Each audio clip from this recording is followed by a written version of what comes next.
our responsibility, just you and I, Bags, is like, we need to make our holders money above all else. Like, that's our responsibility, right? Because if you make them money, they will reciprocate that value, right? That's how the space works. You give and then you take. Like, you give and then you take.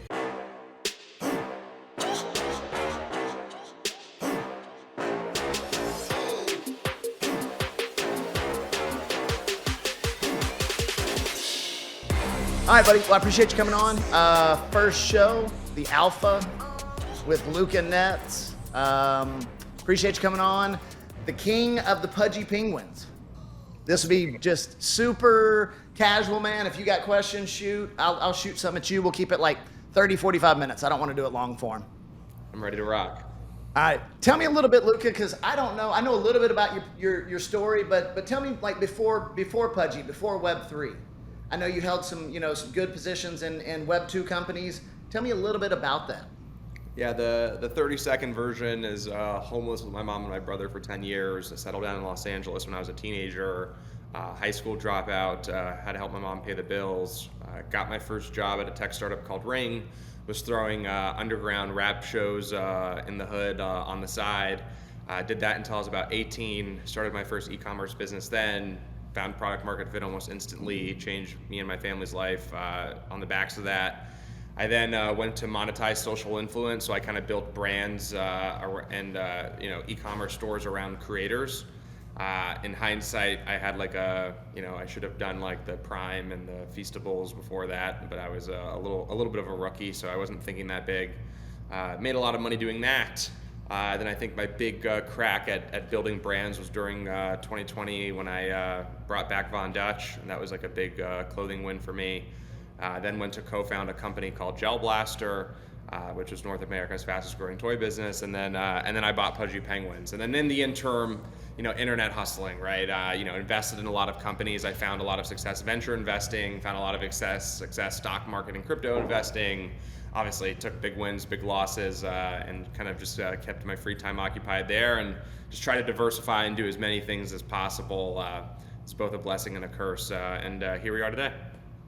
How old were you when you went to Von Dutch? I was 20. 20. Yeah. How the fuck did you convince them at 20 years old that you were the guy? Yeah, so basically it was during the whole Chrome Hearts craze, and I invested in a sneaker store at the time on Melrose, and so it was right across from Von Dutch. So when Chrome Hearts was hot, I would go to the sneaker store and just hang out there and kind of work. I then went across the street to a company called Von Dutch, and the head of North America was there at the time. His name was Ed.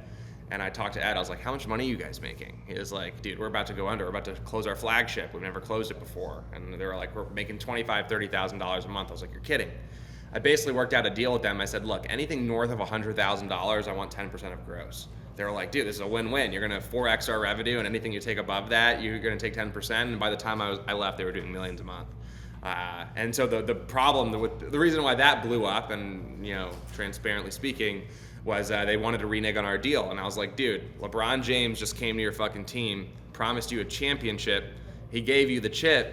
You got to give him the Supermax. Instead, they wanted to give me a rookie contract. They were like, wanted to dumb down the deal. I thought I was getting paid too much. I was like, what? I changed your whole business. I saved your whole business. Give me the Supermax and we'll keep it going. Literally 3 months after I left, dead in the water again. Fucking genius, huh? Yeah. And you were just on a revenue share basis, right? So yeah, and Ned paid me nothing, just literally just like whatever I caught, I killed. The problem was like they were doing a couple $100,000 a day, right? So it went from $1,000 a day to a couple $100,000 a day. They were like, what is this kid getting paid $20,000, $30,000 a day for? And I was like, all right, whatever. And then back to the doors closed. Yeah, back to the doors closed. I mean, they rode the wave for 6 to 7 months, but now it's been dead in the water for years since I left. Yeah, that's wild. At 20 years old, that's super impressive, man. At 20, I could barely wipe my ass. So hats off to you. How old are you now? I'm 26. Okay, yeah, super impressive. I was 21. Yeah. Okay. Impressive. So Pudgy Penguins, you took it over. You actually bought the project. You're one of the few people that came into Web3 and actually paid something, especially for a fucking NFT project. It was unheard of at that point. What was the thought process there, and what did you see in Pudgy Penguins that you said, okay, this is a possible play versus something else? I just closed my eyes. I saw that I envisioned. I kind of was seeing how NFTs were working, and I was like, you either have the magic and you have the group, or you don't. And like, it seemed to me that this stuff was like all about community, and community is all about like who's in the community, right? Like, there's many communities in the world. There's South Central and there's Beverly Hills, like, right? Like, there's the difference between those two communities are the people that live within that community, right? And Pudgy Penguins and all the right people. Obviously, you and I know Primo, the rest of the crew. Like, these are people that like, you know, make the industry. They're the future of the industry that are in this. So I'm like, okay, that one, I could close my eyes and I could picture where Pudgy Penguins could go. I could see the path to it being a $1 billion brand. The mimetic like culture, especially in those early days of Penguins. Like, I'm trying to get back to that now. But if you remember early Pudgy Penguin days, I mean, it like, even the memes today, like no one's doing it like they were doing it. Like, they were really, really doing it, and I think in a way that, you know, we hadn't really seen before, and I think kind of set the tone for a lot of the things you're seeing today. And so just like all these little facets, you kind of put them all together, and I was like, dude, there's magic here, right? Like, there's just magic, and all it needs is an operator. And then, you know, from a business perspective, I was like, dude, Bored Ape, $4 billion company, 12 months. I looked at everything that they did, and I was like, dude, there's nothing here that I can't do, right? And I thought they were kind of boxed in. I think the Bored Ape is a little boxed into like who could reach to, right? Like who could speak to, in a sense. I thought the Penguin wasn't boxed in. I thought the Penguin could speak to everyone. So I was like, dude, not only do I think I can do everything that you guys did, right? I think that I can do a lot more because of the way that the Penguin's positioned. And then, you know, even at the time, just like, you know, it didn't seem like that much of a risk, because like on a terrible month, the thing was clocking in $300,000-$400,000 a month in royalties. So like, okay, all of that aside, right? If you just punched in the numbers on a spreadsheet, like, this thing was like the steal of the century, right? Because this thing was dead in the water for a while, still clocking in $300,000-$400,000, right? The thing is, the second I bought it, literally 3 weeks after I bought it, royalties went to zero, market went to zero. I was like complete, but I'm happy the way that it did, because I'm gonna be frank, it forced us into a really uncomfortable position. Like, I was like, and the thing is there was two things here that put me on ice, which was, one, I put $2.5 million on the line, which is a lot of money. But more importantly, I'd put my name on the line. I basically told everyone, I'm gonna make this. I'm gonna go compete, and I'm gonna go heads up. Now today, when I say that, you're like, oh yeah, like, yeah, I feel you got that dog in you, right? Back then, they were like, you're a schmuck, shut up, right? Bored Apes are at 100 ETH, like, you're saying you can go head to head, like, these things are like, you know, ranging at 1 ETH, got nothing going for them. Everyone was like, you know, in the Yuga Labs, like, days, right? And so, but like, I was telling all my friends, all my community, like the people that followed me, I was like, look, like, put your money in this. I'm gonna show up, show out, and I'm gonna fucking beat everyone. And so at least my current, that was the part that was more important to me. It was just like, dude, I kind of had a history. There's this thing that's a little bit of Luca lore that I'll share you with. But when I did Von Dutch, right before it happened, I was on an interview. It's my most famous interviews with a guy named Scott Hilsey. And I was like, I'm going to make this the most famous clothing brand in the world. 12 months later, it happened exactly as planned. Then I did the same thing with Gel Blaster, right? So I basically, on the second episode of Scott Hilsey, I was like, I'm doing this thing called Gel Blaster. It's going to be the biggest toy in America. Boom, we did it. So then when I came into Pudgy, right, I was like, we're going to be the biggest thing, you know, we're going to be the biggest NFT project, whatever. Not exactly there yet. I mean, you know, we're definitely in that realm, or, you know, depending on who you ask. But that was really important to me, because I was like, dude, if I go 3 for 3, then like, I was really doing it for that. I was like, so that was a 100%. Yeah, and you can't fuck up the streak. So now you have to do it. Can't fuck it up. Yeah. Well, you know, congratulations on the success. And what's amazing to me is that when I look at it, I see, you know, kids brand. And obviously that's awesome, you know, massive market. I've got 3 kids myself. You've been nice enough to ship me stuff. My son loves it. But you've had like this amazing crossover to adults as well, which I don't fully understand. But explain this to me, how it's accepted and loved by kids and adults at the same time, because I don't understand it fully. Yeah, it's an interesting one. I think a majority of the adults that you see really rallying behind it are rallying, I think, what it stands for. And so like what it stands for is like a mass market brand that is, you know, predicated and kind of conceptualized with like crypto origins that is like going and it's like to me the first crypto brand where you can get the family together and they all can kind of understand it and get it. And so you see like a lot of crypto evangelists and like, you know, kind of treating it like almost like a philanthropic endeavor, like, hey, we're going to support this kid and we're going to support this initiative, right? Because of what it represents for the space. And I think a lot of the core community members, naturally, I think the way that the Pudgy Penguins positioned, like the cute, you know, profile picture, I think anyone that identifies with that appreciates the story, this underdog story of like, hey, rising from the ashes, you know, we got kicked down, we got pushed down, now we're the brand for everyone, now we're the loved brand. Sure, like, you know, obviously a lot of the products are, you know, curated towards like the younger generation, but the toy business specifically, and I kind of can fall in this line with you, Bags, like, you know, the toy business, I didn't know this, but like it's migrating more and more to like kid adults than ever before. And I think crypto's more Gen Z than ever before. You know this better than I. Like, I just found out that all these guys are 20, 25, 28. I'm like, dude, I thought everyone was like an old geezer. But like all these big accounts are like in their 20s, you know, so then they got their girlfriend who's 20 and they love the social. So it's not as young as like you naturally are programmed to think. Though, but I think what it is, it's kind of all encompassing on this like universal brand, which everyone can kind of get together and everyone can kind of support. And I think it's kind of like fitting a niche and speaking to an audience that I think nobody in crypto is really speaking to that arena. And so we're kind of the face of that. And so I think that's kind of like the synergies. And again, if you have kids, you really get it, right? Because then that's cool for you. Like somebody who spends all their time in crypto, it's like, oh, now your kid can kind of understand a little bit as to what's going on. So I think it tells a really cool story there. But you know, just to be frank, I told the community this, and I think I told you this in private, like, I'm very much like you in the sense, right? Where it's like, okay, like very bro culture, like understand, like, yo, I want to go fucking shoot guns and like, you know, fish for spears, you know, using spears in the water.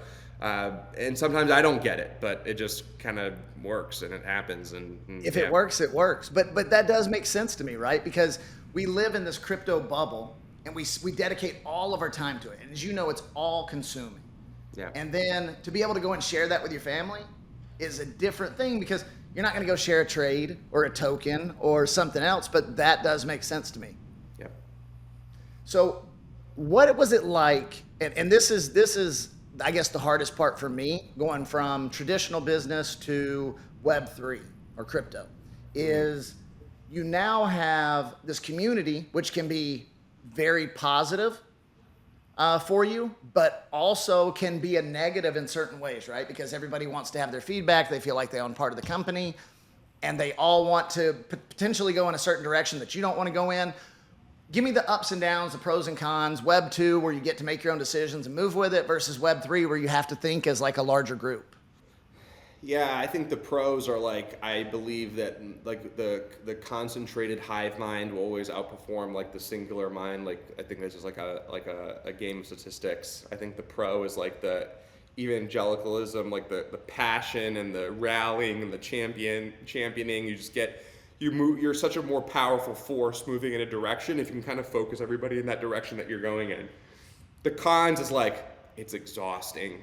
You have to treat people with respect. You have to treat people with empathy. You know, if there's an issue, I mean, you're talking to 20 different people, right? There's super political, right? Like I also, you know, I'm a very opinionated person. I know that there's certain places that I can't go because I'm in the business of winning above all else, not like, you know, letting you know what side of the political spectrum I'm on or how important I think that might be for our country. I'm not going to go there on Twitter because I know that, you know, Pudgy Penguins has 50% Republicans, 50% Democrats. So I'm not going to go pick a side and alienate one or the other.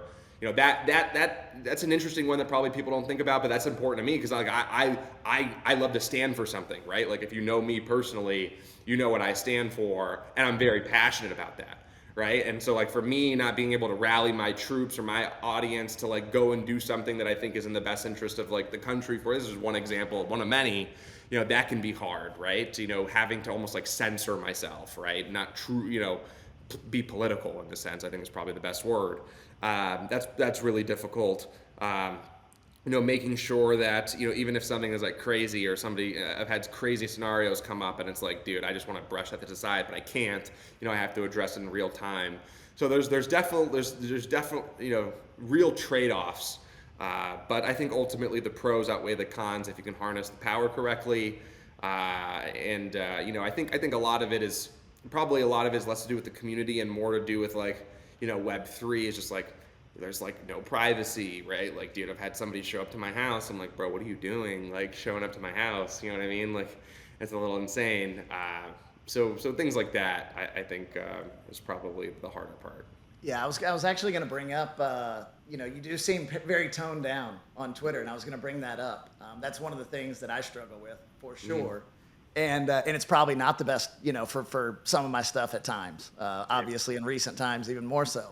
But yeah, so kudos to that. But yeah, community building in general, that's probably the biggest thing, and I think that's probably the most successful part of Pudgy. Like, what does that look like for you guys as a team on a daily basis? Because you're rallying all these people to move in one direction, and that's an impressive thing to do. Yeah, it's interesting. I think it starts. I definitely played a huge factor. If you think about like my time is really spent doing that, and I probably do like three things above all else. Like one, make sure I'm like thinking ahead and trying to like see where the trends are going, so like understand what the vision's gonna be. The second one is like community building and like making sure everyone's happy and doing the rah and making sure that people feel like they're being treated with respect, because I just think that's the right way, and I think that's really important, especially as these assets go up in price. I mean, dude, one day a Pudgy Penguin hopefully is worth hundreds of thousands of dollars. Like, if I'm not treating people with respect, and I'm not looking at them at eye level, like things are going to blow up in a really bad way. And then marketing, right, which is like that's probably my favorite part, which is like how do we get all eyes and attention on us. I think from the community building side, I think it starts and stops with like, dude, just treat people how you want to be treated. The thing is with me, which is interesting about Pudgy, is I was a disgruntled holder, right? So like I really knew what it felt like to be on the other side of that fence. And I think from our perspective, it's just like, dude, like I just see a huge competitive edge in terms of like being that vocal point and being that centerpiece.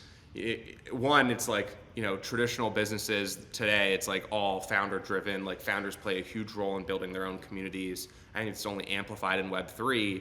And I think today, like so many Web3 founders have been rewarded by like not doing the nitty gritty, obvious work, that I think it leaves a huge opportunity. Like ultimately, me standing out of our events and shaking hands shouldn't be such a big thing. Like, yeah, probably, right? Like if the upside's that much, like that seems like probably a normal thing to do, right? Like greet people as they come in, be a good host. But like everyone loves that from me. I'm like, well, yeah, man, but like, the bar is relatively low. So if you make the extra effort, you really separate yourself from the pack. It's like, oh yeah, he will go and do this, this, and this. He really is like, I want to support people who support me and treat me with respect. And then they reciprocate that value and that love. And then ultimately just compounds over time. And then you find success. Yeah, that's an interesting take, because it is very different in a sense of you're still part of the community, right? Even if you're leading the project, you're still part of the community. You have to look at these guys eye to eye because you're all in the same community together. Yeah. As to where if you're running a traditional business, it's like, look, I say this and this is what goes, and it funnels down, to whoever's doing the grunt work. So it is a completely different concept, and you seem to have mastered that very well. So props there. Vision for the future. Give me where Pudgies are going. What's your big plan? I know you guys acquired what Frame? Yep. Yeah. So what's the grand vision? Yeah, I think for us it's like, dude, on the Pudgy Penguin side, how do we become the face of penguins, right? When you think penguins, I want you to think Pudgy Penguins. And how do we become the face and the mascot of crypto? I think that's like a huge opportunity. It's kind of like an aha moment when we were featured in the Van Eck Ethereum ETF commercial. I was like, this is where we can go that nobody else can go, or like very few people can go. I think obviously Campai can go in this direction, but like, we can go and be on the face of the Ethereum ETF commercial. We can go and be the product that every conference is giving out to people as they come in, right? Like I can just be omnipresent and in places that I think nobody else or very few people can be. And I think like there's no stigma around the brand. There's no like, oh, they're doing weird stuff or whatever. Like everyone's rooting for us, everyone's supporting for us, and wants us to win. And I think that puts us in a really unique situation where it's like, yeah, like we're representing and trying to embody, I think, the best parts of crypto, right? Like this is not like a hyper financialized, like, asset. Everything is about like permeating and meeting consumers where they are and making people feel good. And when I think about like a mascot and a representative for crypto, I think there's very few ones that I think can do what Pudgy Penguins is doing. So I really want to capture that value. I think to take it a layer deeper, like Igloo Inc is the company that holds Pudgy Penguins and contributes to Abstract.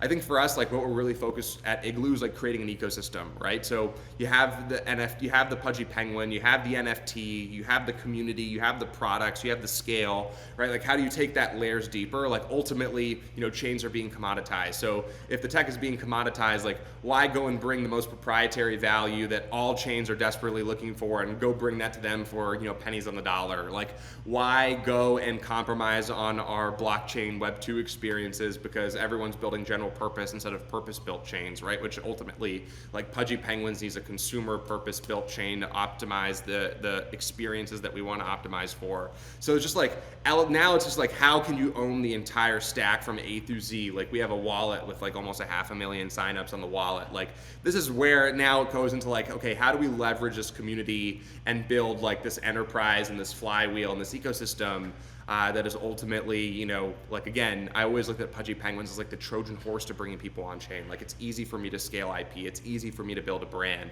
right? Like how do we accrue that value into something that's worth billions of dollars? Like how do we actually get there? I think it's all about the ecosystem and owning that entire user flow from top to bottom. So I think it's a huge focus of ours. Obviously, Abstract is a focal point, like really making sure that I think if and when we pull that off and we hit that out of the park, I think very few people are going to be like, yeah, dude, I don't think you're going to be able to name 10 teams in crypto that are nastier than us. And I think that's like a really big test for us, which is like, we did the NFT side, we did the IP side. If you didn't believe in it, you could have probably seen a way in which that worked. So we proved you right or wrong, whichever side of the spectrum you're in. But if we can go and stand up a blockchain, which, just to be clear, like we're not just standing up an L2, just stand up an L2. Like we want to be the biggest and best L2. So if we can go in and really compete and be in the top 2 or 3 L2s within the next couple of months, I think people will look at that and be like, damn, like they did this, they said they were going to do this, they did this, they said they're going to do this, like the very few teams have said they're going to go do something and go and do it, and do it well at a really impressive level. So we all kind of realize that we have a chip on our shoulder and this is going to be a big moment of truth for us, but we're excited for the challenge and we know we're not going to disappoint. It's extremely ambitious, and I love ambitious people. I love ambitious projects. It's like, here's the thing for me, is like, if I fall flat on my face, I fall flat on my face, but at least I fucking attempted to do it. And so, I think that's the way most entrepreneurs look at it. If you got the guts to like start something, you might as well go big. Tell me this though, do you have a system in place that you've used with every single one of your businesses, or do you go in and evaluate each one, one by one and cater, to those? So everything up until, Abstract, which is like what we're contributing to, has had a set playbook. So Von Dutch, helped me refine the playbook. I had created fragments of the playbook prior in like the other businesses. I defined the playbook at Von Dutch. I'd replicated the playbook at Gel Blaster, worked perfectly, and I replicated the playbook at Penguins, worked perfectly. Abstract, it's a little bit different of a business. So I think there's going to be elements of the playbook that are going to be really important, but it's definitely going to be, there's elements of the playbook that aren't, that I haven't experienced before. So I'm excited for that because it's definitely a challenge and it's a new endeavor. There's going to be elements of Abstract, like a huge value proposition for us is like top of the funnel distribution. Like, can we actually go and bring new people in, specifically around like Gen Z, Gen Alpha? Like that's a familiar playbook. I've got that, A through Z already set up. But like ecosystem building and like managing applications and like making sure they're taken care of. I haven't really done things like that in the past. So that's going to be interesting. But obviously, like to your point, this is why we acquired Frame. We have a group of guys and gals that I think are just absolute giga chads, just doing what they need to do to get this done. And ultimately, we're going to live and die by the team effort. But in general, I had defined a playbook that seems to be copy and paste in each one of these businesses that kind of sees similar effects. What do you think about where the market has headed with NFTs just kind of be, they're in the shitter right now. Trading volume is pathetic. All of the attention has gone to meme coins. Does it make you, I guess, does it anger you at all to see this? Just the hyper gambling that it's turned into versus people like you that are building like a real project? Do you have like a chip on your shoulder? Like they should be more focused on companies like myself that are actually building like realistic projects and pushing crypto forward into the consumer space versus the 17th fucking, whale coin of the week? Yeah, I know you and I share a lot of, this is where you and I really bond together, because it feels like for a long time you and I have been some of the hardest working guys in the NFT space, and honestly I think just in crypto in general, like really trying to push, a new dynamic of meeting consumers where they are and kind of bridging those two gaps. And I think you and I have gotten some credit where credit is due, but I think, considering all these different things, like you said, like things are hitting hundreds of millions of dollars like every other week here, and you gotta fight tooth and nail for a $10 million in market cap growth on the NFT side. This one is really fascinating. So I think like I've come to, is it frustrating? Totally. Like, is it disheartening? Totally. Is it really interesting? Yes. It's something that I've been thinking really deeply about. I've come to one conclusion, is I think the space is so ruthless on, like, I don't think the space has rewarded integrity the way that you might want it to reward integrity. It rewards price going up and people that can make price go up. It's really fascinating because it's like that, we were down 5% on Walmart, right? Like that was the big moment for me that kind of shook me up. I was like, what the fuck? Like, you're not gonna buy the NFT on this? Like, dude, I got a big pallet, like a smack dab in the middle of the store, Penguins license, blockchain integration, smack dab in the middle of 2,000 Walmarts next to Star Wars. Like, dude, that's prime real estate. That's the hardest real estate to get in retail, right? Like quarter four Walmart right dead in the center, down 5% of the day. Dudes were nuking my shit. I was like, dude, this is incredible. And and then on the other side of it, right, we had a huge run up, 5 to 23 ETH, right? And we did nothing for that, right? Like, it just happened. Just somebody bought, somebody swept, and they go. So like, and then everyone kind of FOMO'd in, and the rest is history. So I've kind of come to the conclusion that it's like, dude, the space I know rewards people who build in this space. No other space that I've ever seen rewards people the way that crypto does for people that build and build for a long time, right? Like the space will reward you. So I'm holding on to that hope because right now I haven't made a single dollar. I've lost, arguably millions of dollars in opportunity costs. I still have $2.5 million into this. I haven't made any money, right? Like, except for the $100,000 I get paid a year, which doesn't even pay my mortgage, right? So I'm hoping that that's the case, but based on what I've been able to see, that's the case. Is it? There's one interesting thing that I'll probably leave you with that I think I want you to think about. Somebody told me this. They were like, yo, Yuga Labs did a really good job in the bull market, like capturing these opportunities and following these trends. And ultimately, I think these, them doing that created a lot of liabilities for them. But I think it also was a huge part of their success. It's kind of like a catch-22. Like in the down market, it created a bunch of liabilities. In an up market, it created huge wealth for their community. And so I'm seeing things like these meme coins, I'm seeing things like these different coins, and I'm like, is there an opportunity here, or is this like a distraction or a liability? And this is like where I'm spending a lot of my time thinking right now, because I think the decision could be a huge win for the community member, or it could be a huge liability in the future. And obviously, like, we have a really long-term horizon here. But I've gotten to accept that I hope that the space, based on my assessment, the space rewards people who build and build well. So I'm holding on to that until I experience it. So hopefully it works out according to plan.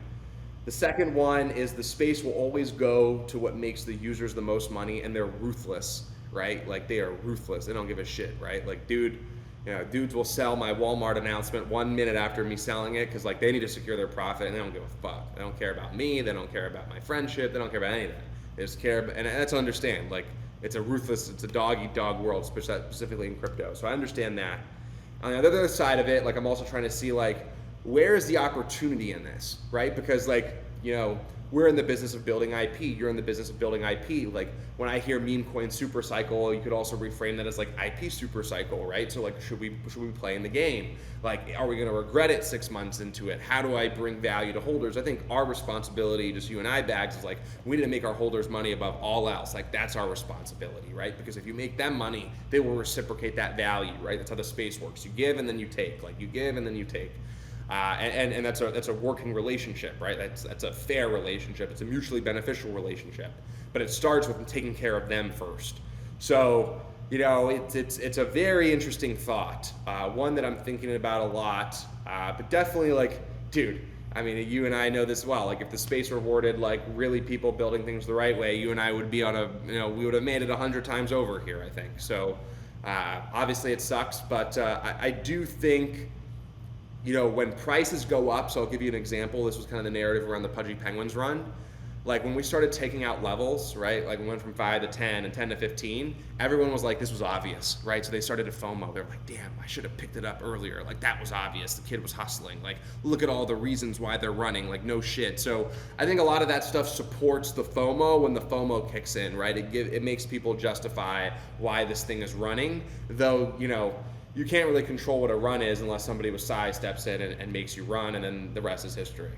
Yeah. I guess one last thing before you go. A lot of young guys out there, they want to make it in the space.